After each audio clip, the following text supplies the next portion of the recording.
എല്ലാവർക്കും എൻ്റെ പുതിയ വീഡിയോയിലേക്ക് സ്വാഗതം. ഈ വീഡിയോയിൽ ഞാൻ പറയാൻ പോകുന്ന വിഷയം എയർ ഷോയെക്കുറിച്ചാണ്. പലതരം യുദ്ധവിമാനങ്ങളുടെ ഒരുമിച്ചുള്ള ഒരു അഭ്യാസ പ്രകടനം തന്നെയാണ് എയർ ഷോ. അപ്പോൾ ചിലപ്പോൾ അത് ഒരു രാജ്യത്തിൻ്റെ ആകാം, അല്ലെങ്കിൽ സംയുക്തമായിട്ടാകാം. അങ്ങനെ ഈ ലോകത്ത് പല രാജ്യങ്ങളിലും നടക്കുന്നുണ്ട്. ഇന്ത്യയും അങ്ങനെ പല സ്ഥലങ്ങളിലും പോകാറുണ്ട്. ഇത് അവരുടെ ഒരു സഹകരണത്തിൻ്റെ ഭാഗമാണ്. പക്ഷേ നാം ഇവിടെ ഓർക്കേണ്ട ഒരു കാര്യം, ഈ യുദ്ധവിമാനങ്ങളുടെ മലക്കം മറിച്ചിൽ അല്ലെങ്കിൽ അത് ഇതുപോലെ പ്രകടനം എന്തിനാണ് കാണിക്കുന്നത് എന്ന് നിങ്ങൾ ചിന്തിച്ചിട്ടുണ്ടാവും.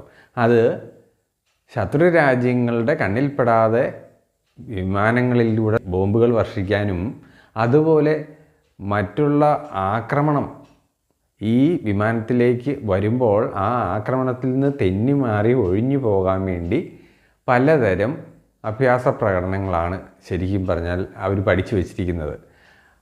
അതുകൊണ്ട് അവരുടെ ട്രെയിനിങ്ങിന് ഭാഗമായിട്ട് അവർ അത് പലതരം പരിശീലനം അവർക്ക് ആവശ്യമാണ്. പക്ഷേ അത് നിങ്ങൾ കാണാനായിട്ട് ചെന്ന് നിൽക്കരുത്. അതായത് എയർ ഷോ കാണാനായിട്ട് ഒരു തുറന്ന പ്രദേശത്ത് അനേകായിരം ആൾക്കാർ കൂടി നിൽക്കുന്ന ഒരവസ്ഥ. അപ്പോൾ അവിടെ എല്ലാം ചരിത്രം നോക്കുകയാണെങ്കിൽ ഒരുപാട് വർഷങ്ങൾക്ക് മുന്നേ പോലും ആൾക്കൂട്ടത്തിനിടയിലേക്ക് വിമാനം തകർന്നു വീണ സംഭവങ്ങളുണ്ടായിട്ടുണ്ട്. ലോകത്ത് ഒട്ടേറെ അപകടങ്ങൾ നടന്നിട്ടുണ്ടെങ്കിലും ഏറെ ശ്രദ്ധേയമാകുന്നത് ഇതിൻ്റെ മരണസംഖ്യ ഉയരുമ്പോഴാണ്.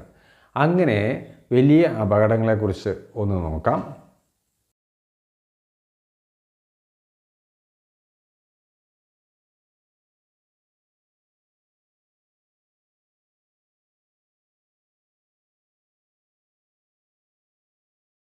ഇപ്പോൾ ഞാൻ ഈ വീഡിയോ ചെയ്യാൻ കാര്യം, ദുബായ് എയർ ഷോയിൽ പൈലറ്റ് മരണമടഞ്ഞു.